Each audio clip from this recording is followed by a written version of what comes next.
पिलामाने नमस्कार। बड़ लोक मानकर बा महान व्यक्तित्व मानकर जीवनी आम जीवन रे आमको प्रेरणा जोगाए। जेतेबेले आमर आत्मविश्वास कमी जाऊ थाए बा आमे भाबू आमे किछि करि परिबु नाही बा सेमिति किछि भावना आसिले आमको एई महापुरुष मानकर जीवनी साहस जोगाए किछि करिबा पई। सेमिति जणे उत्कल पुत्रंकर कथा आज आमे पढ़िबा को जाउचे। विषयर ना उत्कल पुत्र प्यारीमोहन। डॉक्टर भ्रमरवर सामलकर ए लेखा। आस ताहले विषय को जिबा।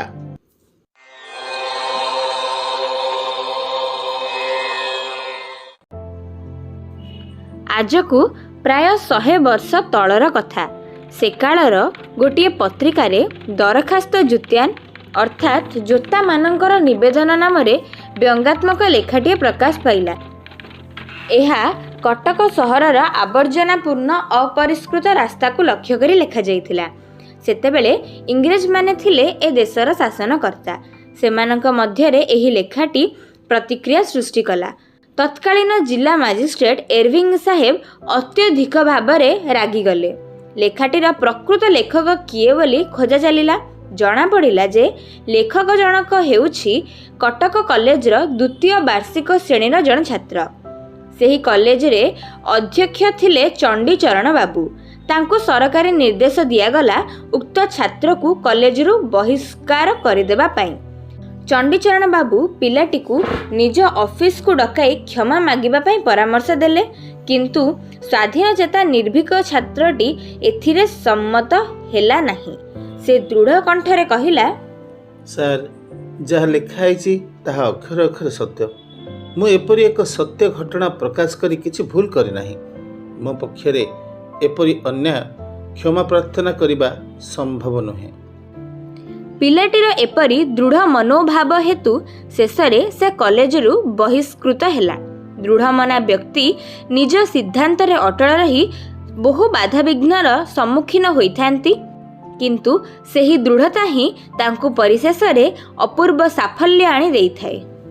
एही दृढ़मना छात्र जनक हेउछंती उत्कलर बरपुत्र प्यारीमोहन आचार्य। सरकारी शिक्षा अनुष्ठानर मनमुखी नीति जोगु से कॉलेज रु बहिष्कृत हेबारु तांको मनरे घोर वितृष्णा जात हेला। से संकल्प कले जे सरकारी नियंत्रणरु मुक्त एक स्वाधीन शिक्षानुष्ठान गठन करिवे। से सत कहिबारु तांको जीवन रे जहा घटिला एहा कौनसी स्वाधीन मुक्तिकामी मनीषर भाग्ୟରେ न घटू एही कथा से चिंता कले। तांकर एही संकल्परू जन्म नेला कटक एकाडेमी नामरे एक मध्य इंग्राजी विद्यालय। एही विद्यालयटी कटक ठारे 1875 मसीहारे स्थापन करागला। परे 1879 मसीहारे यह उच्च इंग्राजी विद्यालय रे परिणत हैला। प्रथमे प्यारीमोहन निजे ही विद्यालय रे शिक्षकता करुथिले। विद्यालयर आर्थिक अवस्था को सुधारिबा पई परवर्ती समय रे से अन्यत्र चाकरी कले। चाकरी रो जहा उपार्जन करुथिले से सबुतक विद्यालयर परिचालना पई व्यय करुथिले। तांको देहांत परे एही विद्यालय प्यारीमोहन एकाडेमी नामरे नामित होइअछि। ओडिशार शिक्षा क्षेत्र रे एही विद्यालयटी मुख्य भूमिका ग्रहण करिछि। बहु सुनामधन्य व्यक्ति एठारे शिक्षकता करिथिले। भारतर स्वाधीनता संग्रामर महान रथी लाल बाल पालଙ୍କ मध्यरु बंगलार बिपिन चंद्र पाल एही विद्यालय रे प्रधान शिक्षक भाबे किछि दिन कार्य करिथिले। सेहीपरि ओडिशार ऋषि प्रतिम आचार्य हरिहर दास मध्य एही विद्यालय रे शिक्षकता करिथिले। ओडिशा भाषा और साहित्य क्षेत्र में प्यारीमोहन आचार्यଙ୍କ अवदान अविस्मरणीय। ओडिया जातिर एक घड़ीसंधि मुहूर्त तांकर जन्म। क्षण जन्मा प्यारीमोहनଙ୍କ आयु सीमा थिला मात्र 30 वर्ष। एही स्वल्प काल हेउछि तांकर संग्राम और साधनार जीवन। से आंतरिक भावरे उत्कल को भल पाउथिले। से निजर करि नैथिले उत्कलर भाषा और संस्कृति को। फଳରେ उत्कଳରେ शिक्षार विकास, समाज कल्याण और देश सेवा निमंते निजको उत्सर्ग कर देइथिले। प्यारीमोहन को जीवन थिला ଏକ ତପସ୍ୱୀର ଜୀବନ। ସେହି ବ୍ୟକ୍ତି ଜୀବନରେ ସିଦ୍ଧି ଲାଭ କରେ ଯିଏ କର୍ମକୁ ତପସ୍ୟା ଭାବରେ ଗ୍ରହଣ କରି ନେଇଥାଏ। ପ୍ୟାରୀମୋହନ ସେହିପରି ଥିଲେ ଜଣେ କର୍ମସିଦ୍ଧ ବ୍ୟକ୍ତି। ସେତେବେଳେ କଟକରୁ ଉତ୍କଳ ଦୀପିକା ଓ ବାଲେଶ୍ୱରରୁ ସମ୍ବାଦ ବାହିକା ନାମରେ କେବଳ 2ଟି ମାତ୍ର ସମ୍ବାଦପତ୍ର ପ୍ରକାଶ ପାଉଥିଲା। ସେ ଅନୁଭବ କଲେ ଯେ ଏହା ଯଥେଷ୍ଟ ନୁହେଁ। ଏଥିପାଇଁ ସେ ନିଜ ଚେଷ୍ଟାରେ 1871 ମସିହାରେ ଉତ୍କଳପୁତ୍ର ନାମରେ କଟକରୁ ଏକ ପତ୍ରିକା ପ୍ରକାଶ କଲେ। ଓଡ଼ିଶାର ବିଭିନ୍ନ ସମସ୍ୟା ଓ ଅସୁବିଧାକୁ ଠିକ୍ ଭାବରେ ଉପସ୍ଥାପନା କରି ସେ ଉକ୍ତ ପତ୍ରିକାଟିକୁ ପରିଚାଳନା କଲେ। ଏହି ପତ୍ରିକାରେ ସେ ଥିଲେ ଜଣେ ସୁଦକ୍ଷ ସମ୍ପାଦକ। ଏହା ହେଉଛି ତାଙ୍କ ଛାତ୍ର ଜୀବନର ଏକ ଉଲ୍ଲେଖଯୋଗ୍ୟ କୃତି। ଦରଖାସ୍ତ ଜୁତିଆନ ଲେଖାଟି ଏହି ପତ୍ରିକାରେ ସେ ପ୍ରକାଶ କରିଥିଲେ। ପ୍ରଥମେ ଏହା ଥିଲା ହସ୍ତଲିଖିତ। ଏହି ହସ୍ତଲିଖିତ ଉତ୍କଳପୁତ୍ରର ସୁନାମ, ପ୍ରଭାବ ଓ ପ୍ରତିଷ୍ଠାରେ ମୁଗ୍ଧ ହୋଇ କର୍ମବୀର ଗୌରୀଶଙ୍କର ନିଜ ପ୍ରେସ୍ରେ ତାହାକୁ ଛାପିବାର ବ୍ୟବସ୍ଥା କରିଦେଇଥିଲେ। ଫଳରେ ସେହି ଦିନଠାରୁ ଉତ୍କଳପୁତ୍ର ଛାପା ଅକ୍ଷରରେ ଆତ୍ମପ୍ରକାଶ କଲା।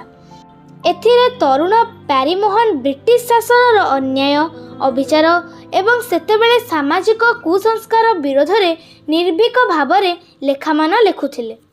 ଓଡ଼ିଶା ସ୍ୱତନ୍ତ୍ର ପ୍ରଦେଶ ହେବାର ବହୁ ପୂର୍ବରୁ ପ୍ୟାରୀମୋହନ ଓଡ଼ିଆ ଭାଷାଭାଷୀ ଅଞ୍ଚଳକୁ ନେଇ ଏକ ସ୍ୱତନ୍ତ୍ର ଓଡ଼ିଶା ପ୍ରଦେଶ ପରିକଳ୍ପନା କରିଥିଲେ। ସେ 1875 ମସିହାରେ ଓଡ଼ିଶାର ଇତିହାସ ନାମରେ ଖଣ୍ଡିଏ ପୁସ୍ତକ ରଚନା କରିଥିଲେ। ଏହି ପୁସ୍ତକଟି ସେତେବେଳେ ସ୍କୁଲ ପାଠ୍ୟପୁସ୍ତକ ରୂପେ ମନୋନୀତ ହୋଇଥିଲା। ଏହା ହେଉଛି ଓଡ଼ିଆ ଭାଷାରେ ଲିଖିତ ପ୍ରଥମ ଇତିହାସ ପୁସ୍ତକ। ପ୍ୟାରୀମୋହନ ଏକ ଆଦର୍ଶ ନୀତିମୟ ଜୀବନଯାପନ କରୁଥିଲେ। ପ୍ରଲୋଭନ ଠାରୁ ସେ ଥିଲେ ବହୁ ଦୂରରେ। ଇଂରେଜ ସରକାରଙ୍କ ଦ୍ୱାରା ସେ ଡେପୁଟି ମାଜିଷ୍ଟ୍ରେଟ ଭାବେ ଏକ ନିଯୁକ୍ତି ପାଇଥିଲେ, କିନ୍ତୁ ସ୍ୱାଧୀନଚେତା ପ୍ୟାରୀମୋହନ ତାକୁ ଦୃଢ଼ ଭାବରେ ପ୍ରତ୍ୟାଖ୍ୟାନ କରିଥିଲେ। ସରକାର ମୋତେ ଯଦି ଇଂରେଜ ବଡ଼ଲାଟ ପଦବୀ ଦିଅନ୍ତି ତାକୁ ମୁଁ ଗ୍ରହଣ କରିବାକୁ ପ୍ରସ୍ତୁତ ନୁହେଁ। କି ନିସ୍ୱାର୍ଥ ଓ ତ୍ୟାଗପୂତ ଜୀବନ! ଏହା କ'ଣ ସାଧାରଣ ମଣିଷ ପକ୍ଷରେ ସମ୍ଭବ ହୋଇପାରେ? ଏହି ମହାନ ତ୍ୟାଗୀ ପୁରୁଷଙ୍କର ଜନ୍ମ କଟକ ଜିଲ୍ଲାର ମାହାଙ୍ଗା ଥାନା ଅନ୍ତର୍ଗତ ପଶୁଲଣ୍ଡା ଗ୍ରାମରେ 1852 ମସିହା ଅଗଷ୍ଟ ମାସ 5 ତାରିଖରେ ହୋଇଥିଲା। ମାତ୍ର 30 ବର୍ଷ ବୟସରେ 1881 ମସିହା ଡିସେମ୍ବର 28 ତାରିଖରେ ତାଙ୍କର ଦେହାନ୍ତ ହୋଇଥିଲା। ପ୍ୟାରୀମୋହନ ଥିଲେ ପିତାମାତାଙ୍କର ସୁଯୋଗ୍ୟ ସନ୍ତାନ। ତାଙ୍କ ଜୀବନର ପ୍ରତିଟି ମୁହୂର୍ତ୍ତ ଉତ୍କଳବାସୀଙ୍କର ସେବା ପାଇଁ ଥିଲା ଅଭିପ୍ରେତ। ସେ ସ୍ୱଳ୍ପ ଜୀବନ କାଳ ମଧ୍ୟରେ ଯାହା କରିଗଲେ ତାହା ଓଡ଼ିଶାର ଇତିହାସରେ ସ୍ୱର୍ଣ୍ଣାକ୍ଷରରେ ଲିପିବଦ୍ଧ ହୋଇ ରହିବ। ସେଥିପାଇଁ ଗୋପବନ୍ଧୁଙ୍କର ନିମ୍ନୋକ୍ତ ପଦଟି ପ୍ୟାରୀମୋହନଙ୍କ ପ୍ରତି ପ୍ରଯୁଜ୍ୟ। ମାନବ ଜୀବନ ନୁହଁ କେବଳ ବସମାସ ଦିନ ଦଣ୍ଡ, କର୍ମେ ଜୀନର କର୍ମ ଏକା ତାର ଜୀବନର ମାନଦଣ୍ଡ।